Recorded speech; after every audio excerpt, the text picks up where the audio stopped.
Hace poco más de un año de estas imágenes, el coronavirus se cebaba con las residencias para personas mayores. El día clave fue el 18 de marzo, es que nunca se me va a olvidar ese día. Como empezamos a ver a Carmen de la Torre con un distrés respiratorio, pues se oía desde fuera la respiración y ella sin deterioro cognitivo, yendo para allá y digo, no, métase inmediatamente en la habitación. Entonces dije, Lourdes, estás sola. Y encima empezaban más brotes. Oye, vete a la tercera que también hay, vete a la quinta que también hay. Una pregunta que me hizo el director médico uno de los primeros días, ¿estás preocupado? ¿Tienes miedo? Y le dije, sí, tengo también confianza en vosotros, en Dios, en los que nos van a ayudar. Uno de los días que más ajetreo había, porque no hacíamos más que comprar y buscar personas para cuidar, me salió espontáneamente decir al director de Recursos Humanos, nos van a ayudar. Y este era uno de los principales fuentes de consuelo. Eran camas aquí, en todos los sitios. Allí teníamos toda la medicación y todo así. Impresionante. Yo miedo he tenido. Se nos acumulaban los muertos, no solo en nuestros tanatorios, sino también en la cabeza, en las manos y en el corazón. Nos dolían las pérdidas y veíamos la amenaza, las orejas al lobo para todos, porque la amenaza era para todos. Se estima que casi 30.000 personas que vivían en residencias han fallecido a causa del coronavirus. Hay muchas enseñanzas éticas. La vida frágil tiene sentido, la exclusión por edad es pecado. En otros términos diríamos que es un problema ético de exclusión sin sentido. Cuando se te muere tu padre o se te muere tu madre y no puedes despedirte, eso es una muerte traumática, ¿no? Ahora la situación de las residencias es muy distinta a la de hace un año. La mayoría están vacunados. Atrás queda el confinamiento, el aislamiento, las videollamadas o las visitas guardando la distancia de seguridad. Pero la pandemia ha dejado heridas imborrables en muchas familias. Digamos que nuestro carisma, sin querer, se ha puesto en el centro de la atención de la historia de la humanidad. Y que lo que parecía que en la antigüedad era parte del carisma, cuidar con riesgo de la propia vida, está impregnado en la profesión sanitaria. Para conocer cómo la Iglesia trabaja la pastoral de la salud, ponemos el foco en la Diócesis de Madrid. Vamos a conocer el Centro San Camilo de Tres Cantos. A la vez que cuidamos, nuestra manera de cuidar es también evangelizadora. Axel, bienvenido. Muchísimas gracias. Con mucho cariño. Estamos en el Centro San Camilo. Estás llegando a una joya de la humanidad donde cuidamos a personas mayores, dependientes, muy al final de la vida. Cuidamos a otros que están en situación de cuidados paliativos, donde viven aquí una media de 18 días al final, donde hay mucho voluntariado, donde atendemos a personas que han perdido un ser querido. Y luego el lema es más corazón en las manos. Esta es una frase que les decía San Camilo a sus compañeros. Creo que en algunos momentos de tensión les debía exhortar diciendo más corazón en las manos y motivando. Axel, esta también es la sede del Centro de Humanización de la Salud, porque nuestro carisma no es solo cuidar, sino también enseñar a cuidar. Por lo tanto, desde aquí hacemos jornadas, cursos, congresos, publicamos, investigamos, con el fin de impactar el modo como se cuida en los hospitales, en atención primaria, en el mundo de los mayores. Esa es la misión que tenéis los Camilos. Cuidar y enseñar a cuidar, con la sabiduría del corazón. José Carlos, ¿cuántos residentes tenéis ahora aquí? Después de la pandemia nos hemos podido recuperar, porque hemos pasado por 4 oleadas. La primera fue terrible, fue la más importante, donde perdimos más de 30 personas. Por lo tanto, son 140 en régimen de residencia. Lo que sí que está mermado es el centro de día, que tiene también estas dificultades y restricciones justamente para prevenir. Lo hemos abierto hace pocos días. Claro, porque ahora estamos aquí con vosotros porque ya los residentes están vacunados y es otra situación, pero supongo que la primera ola sería aquí terrible. Fue un huracán. Enfermaron no se sabe cuántos porque no había medios diagnósticos. Enfermamos la mitad de los trabajadores, empezando por mí. Muchos de los trabajadores se tuvieron que quedar en la vivienda de la comunidad porque no querían volver a sus casas donde podían ser vectores de transmisión a sus seres queridos, también ellos vulnerables, naturalmente. Claro. La primera oleada fue un huracán, un tsunami, que nos dio un golpe muy fuerte en todos los sentidos, no solo de la salud, la vida de las personas, sino también a nivel emocional. Trabajamos muchísimo con escasos recursos, nos invadió el miedo y solo nos salvó la esperanza de apoyarnos unos a otros con lo mejor. La pandemia sacó también lo mejor de nosotros mismos. Además, este virus que donde se ha cebado es en las residencias. Sí, en esto hay que ser muy precisos, porque según cómo se cuente, algunos piensan que es aquí donde ha nacido, como si las residencias fuesen un nido donde el virus nace. Aquí ha llegado y ha encontrado una grandísima fragilidad y vulnerabilidad, y por eso ha habido más mortalidad. Creo que toca también hablar bien de las residencias, salvando las diferencias y distinguiendo allí donde es un puro negocio y allí donde el altruismo y los carismas de la Iglesia llevan a cuidar con todo el corazón y con todos los recursos. Hemos vivido esto con temor y temblor, ¿no? Es decir, hemos pasado diferentes momentos, ¿no? Hace ahora un año nos vino todo encima y era hacer frente a la situación con lo que podías, ¿no? Y entonces, ¿qué es lo que tenías para poder al principio? Pues no tenías nada más que tus manos, tu cuerpo y unas pocas mascarillas y unas EPIs medio pensionistas. Lo que hicimos fue pues facilitar en la medida de lo posible que aquellas familias que quisieran despedirse de sus seres queridos lo pudieran hacer, o poder hacerlo vicariamente. Y lo que hicimos fue pedir fotos, que nos contaran su historia de vida, grabar mensajes, y lo que hacíamos era pues entrar en la habitación y pues estar al pie de cama, ¿no? Facilitar, pues aquí donde estamos ahora hablando se agolpaban los familiares que luego querían entrar en la capilla, pues eso, facilitar también que la capilla se convirtiera en un lugar pues de adoración al Santísimo, de adoración al verdadero Santísimo, ¿no? Que es el Espíritu que habita en cada uno de nosotros y que nos hace comunicarnos.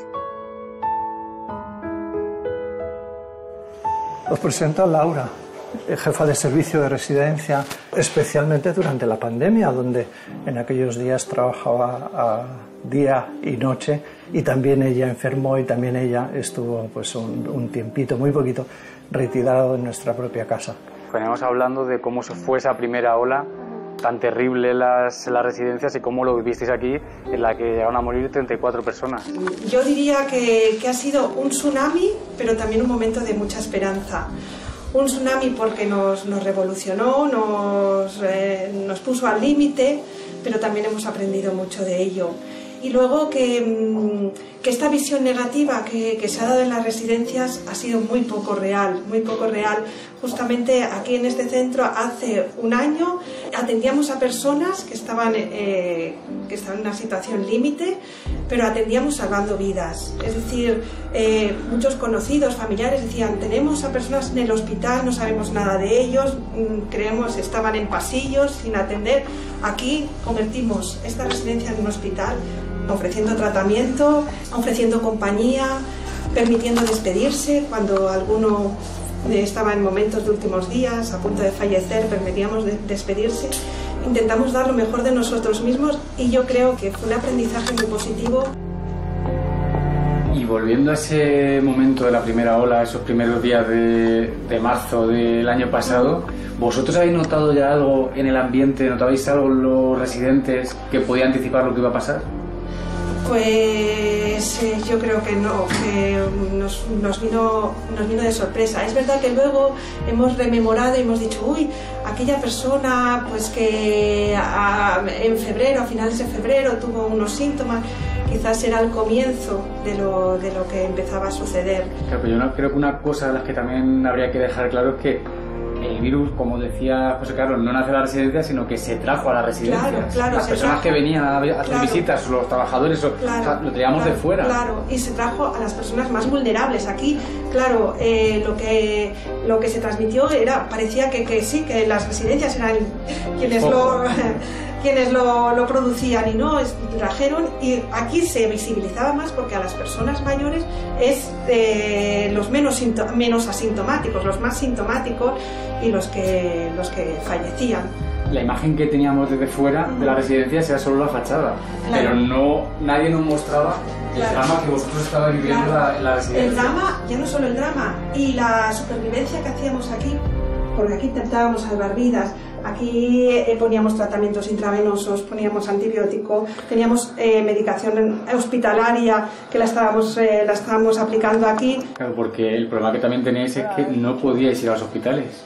Claro. No se dejaba que estas personas cuando enfermaban recibiesen asistencia en un hospital. Sobre todo lo que nos decían es que en el hospital no se iba a hacer más de lo que se estaba haciendo aquí. Sí, incluso quizás menos, que iban a estar en un pasillo, ¿no? Y sin familia y solos, muy solos. ¿Y cómo impacta en la residencia las primeras muertes? A ver, hubo un día que empezaron a ponerse malos uno detrás de otro. Yo recuerdo un día empezó una fiebre. Detrás de esa fiebre empezaron empezaron a hacer llamadas todos los enfermeros que estaban en cada planta, oye, que empieza con fiebre, con dificultad respiratoria, con saturación muy baja, y fue pues un boom, todos a la vez, pues ya empezamos a tener que montar pues una zona de aislamiento, con circuitos de limpio sucio, tratamientos intravenosos y bueno, pues en una zona de aquí de la casa, que luego veréis, en el Salón San Camilo, hicimos una planta hospitalaria, pues se nos llenó con casi 20 personas. Ha significado como el centro, es decir, ha sido la expresión de lo que hemos vivido en este momento, de la dureza, pues por la enfermedad, la muerte, los síntomas, pero también expresión de la esperanza, de la plenitud, del sentido que hemos dado, del aprendizaje, pues porque ahí hemos aprendido a saber tratar el COVID, a saber relacionarnos, nos hemos hecho más fuertes, hemos crecido como grupo, como equipo de trabajo, como familia también, de unión con las familias. Nuestra relación con las familias antes era en cualquier lugar, en el centro, o entraban y era su casa. Ahora la unión con las familias es la Plaza San Camilo. ¿Y tú eres de los profesionales que se quedaron aquí a vivir? Claro, sí, aquí nos quedamos a vivir. Sí, dejamos a nuestras familias organizadas. Yo tengo 2 hijos pequeños, los dejé organizados en casa y aquí estuvimos viviendo mañana, tarde y noche. Aquí junto con muchos compañeros. ¿Y ahora cuando echas la vista atrás? Parece que no ha pasado un año, parece que fue ayer, porque esto es un continuo ir caminando en esta situación que nunca se acaba, pero bueno, dices qué bien estamos ahora comparado con lo que hemos pasado y cuánto hemos aprendido y cuánto hemos ganado como equipo. Ahora esto nos ha unido más, nos ha reforzado más y bueno, nos sentimos también contentos de haber dado sentido a esta situación que hemos vivido. ¿Y el momento de la vacuna cómo se ha vivido aquí? Bueno, pues con muchas ganas y sobre todo viendo pues que es eficaz, que tenemos una inmunidad, ya todo el centro está inmunizado, se ha realizado una serología completa a todo el centro y todos los trabajadores y residentes están inmunizados. Eso no quita que no hay que bajar la guardia, nos ha pasado aquí, hemos tenido lo que se llama un escape de vacuna, hemos tenido algunos casos de post-vacuna. Después de la vacuna nos han aparecido un pequeño brote, pero en este caso no ha habido ningún fallecimiento. Bueno, pues ahora te voy a enseñar el lugar más importante y la persona más importante en los primeros meses y bueno, y durante todo el año. Y es este salón, el Salón San Camilo, que se convirtió en una zona hospitalaria, en una planta de hospital. Y bueno, y aquí Lourdes, que cuando te he dicho que salvamos vidas, Lourdes es la que nos ha ayudado a salvar vidas. Ha sido una persona muy importante en nuestro centro. Gracias a ella hemos podido tratar con calidad y con profesionalidad a todos los residentes. Oye, ¿qué os parece si nos sentamos? Estábamos hablando con Laura, pues esos primeros momentos de la pandemia, ¿cómo lo vivisteis? Ya. Fue terrible. Yo solo me acuerdo, el día clave fue el 18 de marzo, es que nunca se me va a olvidar ese día, porque ya lo he comentado algunas veces, cómo empezamos a ver a Carmen de la Torre con un distrés respiratorio, pues se oía desde fuera de la respiración y ella sin deterioro cognitivo, yendo para allá y digo, no, métase inmediatamente en la habitación. Entonces dije, Lourdes, estás sola. Y encima empezaban más brotes, oye, vete a la tercera que también hay, vete a la quinta que también hay. Total que luego nos reunimos y decidimos esto.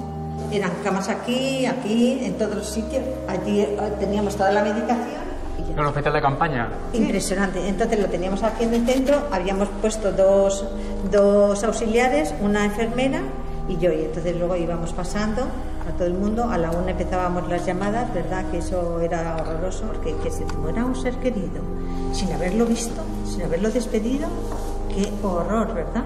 Y por eso que, hombre, con las videollamadas yo tenía que discernir con la familia, bueno, ¿vienes o no vienes? A ver, puntos a favor, puntos en contra, no sé qué, no sé cuánto. Bueno, pero mira, yo estoy con ella, Uf, es ahora cuando te das cuenta, yo creo. Mucha comunicación con las familias, eso también nos ha ayudado mucho, el tomar decisiones con ellos. Después de comer, que estaban todo el mundo medio dormidillo, entonces, y que ya estaban sedados ellos, porque ya de todas formas la enfermedad les bajaba mucho el nivel de conciencia, entonces les pasábamos aquí a la capilla. Entonces, o sea, su despedida era aquí. Sí, mira, entonces Era como otra planta hospitalaria de situación de últimos días. O sea, este espacio se convertía en su despedida. Y es verdad que fíjate qué sitio tan acogedor. Pero también qué sitio más apropiado para la persona que cree, para el creyente, más cerca de Jesucristo. Y apropiado en todos los sentidos, porque esto nos permitía hacer bien los circuitos limpio, sucio. La familia pasaba desde la entrada de recepción aquí. Que pudieran pasar los familiares, que muchos no han podido hacerlo. Que era un privilegio también para las familias. Y sin que hubiese ningún riesgo para el resto de residentes. El que pasasen los familiares sin riesgo para...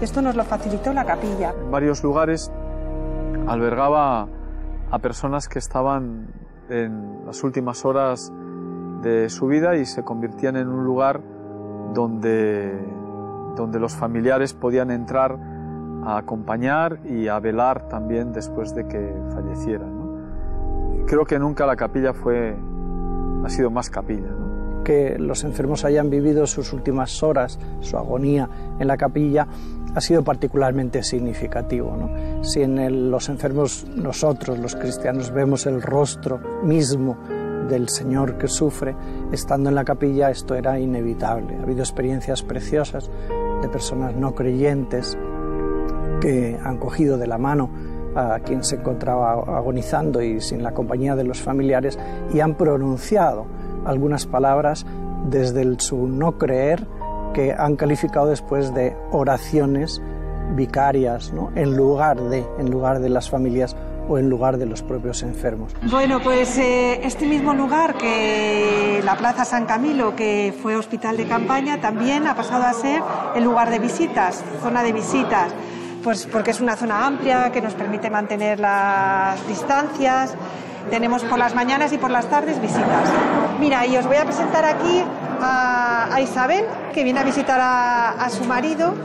Ella también, como muchos familiares, pues han vivido este momento pues con dureza y por la distancia, por no saber, bueno, pues cómo iba a vivir él esa... Hola Isabel, ¿qué tal? Que nos cuenta que viene a ver a su marido. Como todos los días que hemos podido, que nos han permitido. Venga, os ayudo. Ha sido un poquito difícil, pero hemos aprendido también a poder ayudar dentro de lo que podíamos. ¿Y cómo vivieron esos primeros días en los que no podía haber visitas, no podían venir? Bueno, es muy difícil. Duro, es duro. Son sentimientos encontrados y sobre todo el miedo que nos daba por las noticias. Lo impresionante eran las noticias, porque todo no se hablaba más que de la residencia y de la residencia. Y, tristemente era una cosa que te daba mucho miedo. La alegría más grande era el día que tenías la videollamada. Entonces sí, decías, un momentito. Claro, os tenéis que conformar con eso, sí, con la videollamada. Sí. Pero ya eso daba tranquilidad. Pues sí, me gustaba el poder ver.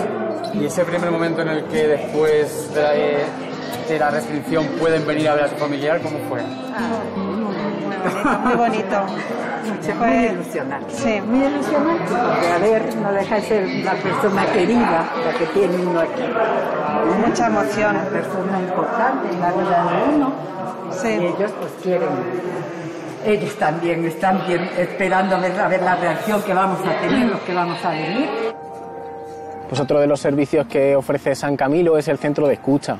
El objetivo del centro de escucha es el acompañamiento y la intervención en crisis vitales y sobre todo especialmente en los duelos que ofrecemos pues, gratuitamente a todas las personas que consideren que les podemos acompañar y ayudar en esos procesos de dificultad.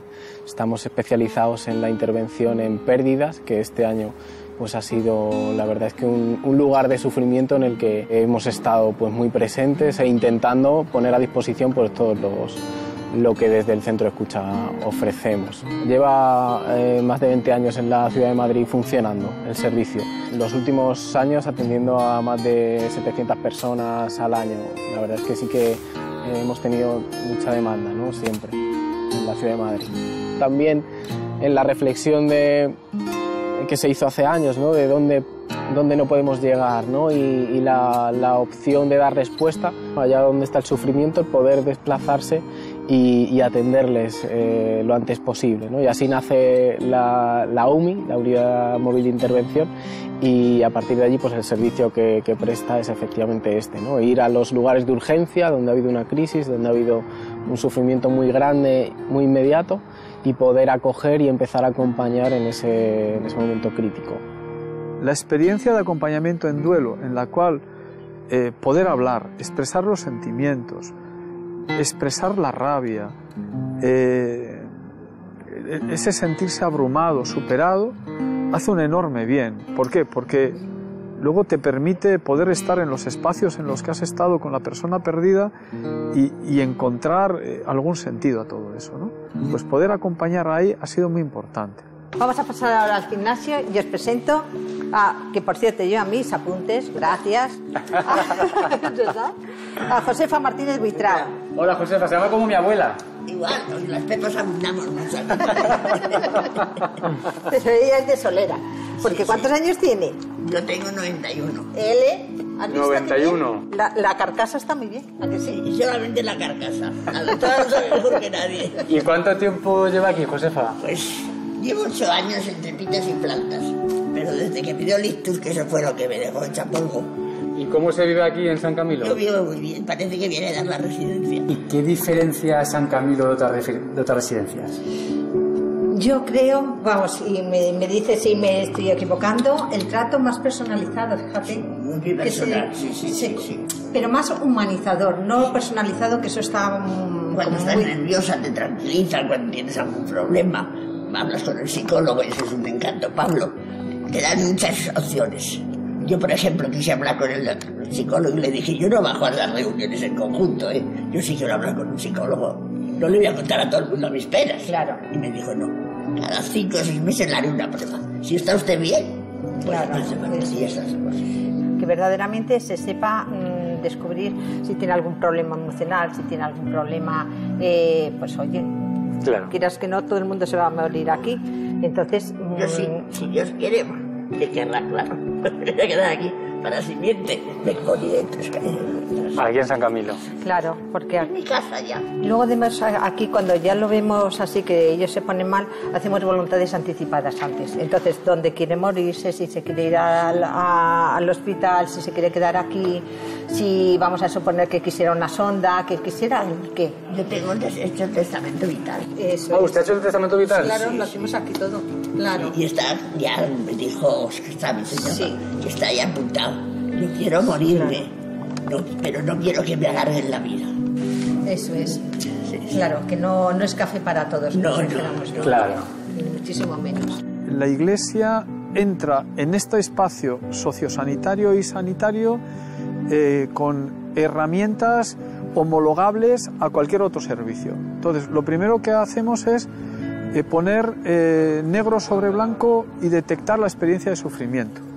Pues bueno, primero detectamos la experiencia de sufrimiento y detectamos con Josefa qué es lo que hace que le amenace y qué herramientas de control tiene. 2, le ofrecemos la posibilidad de poder, mediante el acompañamiento, mediante el counseling espiritual, poder poner nombre a sus calles y detectar qué necesidades espirituales concretas tienen.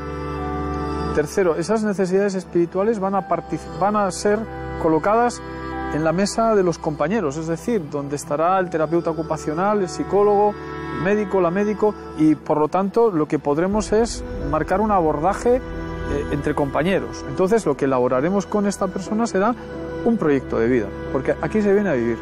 Por ejemplo, sabiendo que estamos en los 2-3 últimos años de su vida, que esa es la media de un residente, empezaremos a trabajar documentos de voluntades anticipadas o de instrucciones previas con aquellos residentes que quieran, de tal manera que iremos diseñando cómo tienen que ser en los últimos años de su vida, en qué actividades quiere participar, cómo va a afrontar la enfermedad cuando eso ocurra, en qué medida habrá que modular los tratamientos, qué medios ordinarios y qué medios serán extraordinarios, dónde quiere terminar sus días, si aquí o en un hospital, acompañado de quién, cómo le gustará ser recordado. Una de las conversaciones que yo tendré con los residentes será: ¿y qué pasa si todo esto a partir de un momento empieza a no ir bien? ¿Has pensado alguna vez cómo querrías que esto fuera? Lo cual nos permite ir reflexionando sobre algo que no debe de ser ocultado, que es el hecho de que todos somos finitos y que un día nos vamos a morir, y que de esto hay que hablar. Oye, Josefa, y echando la vista atrás, cuando llegaron los primeros casos de coronavirus aquí a San Camilo, ¿cómo lo vivió? Pues lo viví preocupada, pero enseguida nos apartaron. Todos los que teníamos coronavirus, vamos, los que lo tenían, estaban en un sitio y nosotros en otro. ¿Tuvo miedo? Yo mucho miedo a la muerte no le tengo. Cuando estuve muy mala, que me dio el ictus, pues no debía ser mi época, pero estuve en coma 3 días. Y a los pocos, y yo veía eso de la luz, no la he visto. Una luz como naranja, preciosa, unas flores que se movían. Un señor que me miraba así muy serio. Y cuando ya me dijeron, oí decir, ya ha salido del coma. Y eran mis hijas. Y yo, pues, estaba yo muy a gusto allí. Josefa, ¿y le ayuda a usted la fe? ¿A qué? ¿La fe le ayuda? Mucho, mucho. Aunque hay veces que me duele tanto que me enfado con el Señor. Digo, pero ¿por qué no me escuchas? Que me duele todo mucho. Hazme caso. Caramba. Que hasta cuando tú te estabas tan mal y dices, ¿por qué me has abandonado? Pues yo te digo a ti lo mismo. ¿Por qué me has abandonado?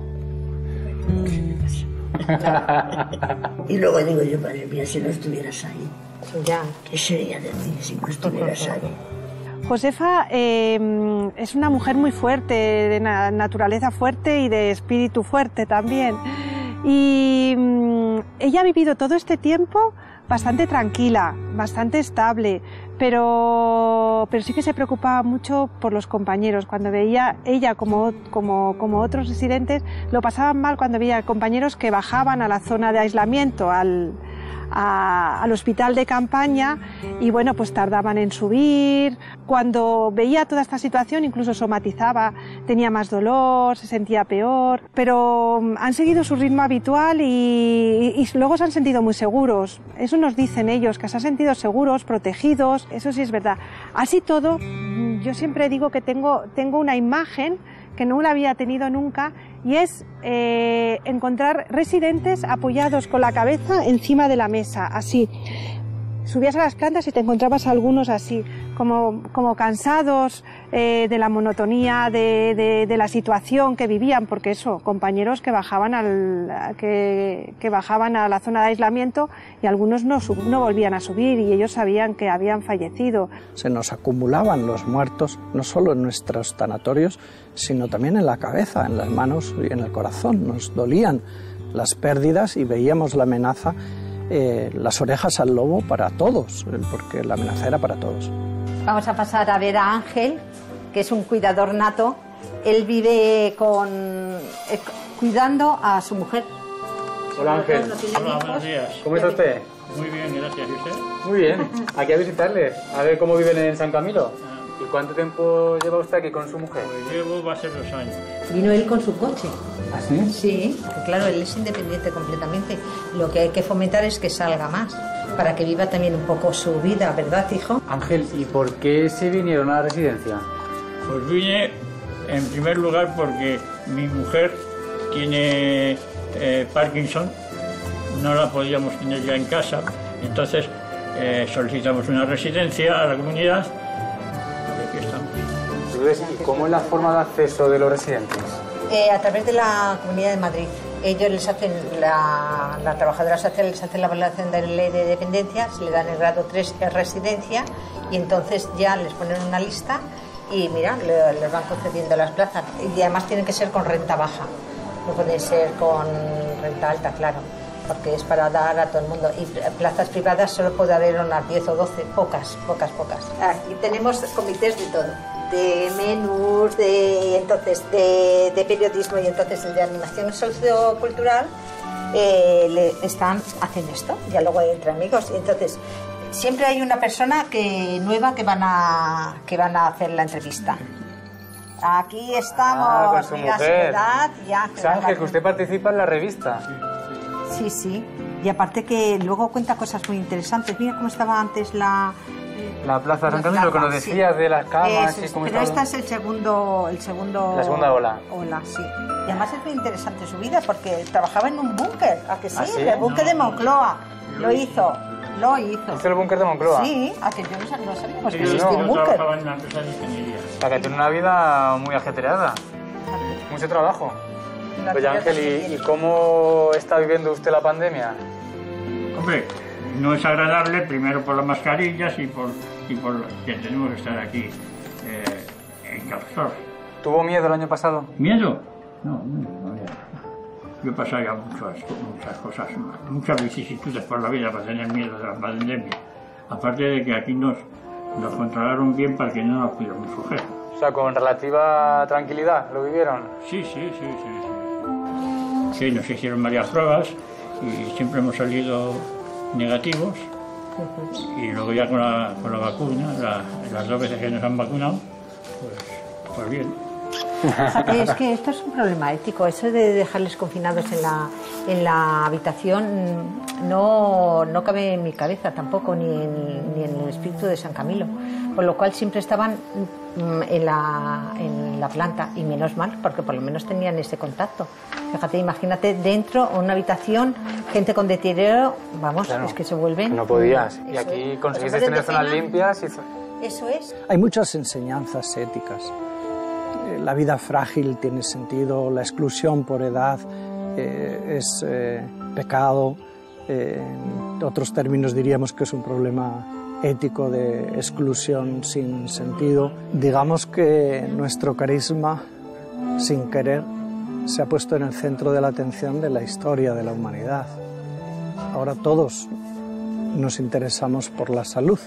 Si antes era un sector de la actividad pastoral, ahora es el centro, porque la salud la enfermedad nos tiene amenazados por la fragilidad y de muerte a todos los ciudadanos del mundo. A la vez que cuidamos, nuestra manera de cuidar es también evangelizadora, enseña a los demás cómo podemos hacer sentir al otro pues humano, que se sienta mejor, que se sienta persona. Queremos que también el mundo de la pastoral de la salud, de la atención espiritual, de las ciencias humanas generen conocimiento para impactar saludablemente en el mundo de la salud y de la asistencia sanitaria de España y de otros países hacia donde logramos llegar por la lengua o por otros motivos.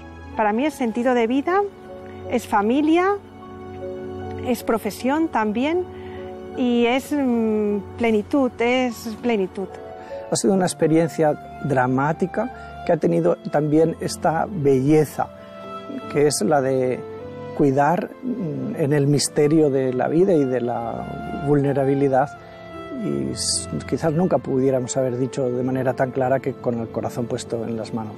Nuestro objetivo es transformar un poquito la sociedad y que sea más acogedora, más activa y que esté presente en el sufrimiento del otro. Ayer por fin me llamaron que éramos COVID negativos ya en todo el mundo. Qué bueno. Somos COVID free.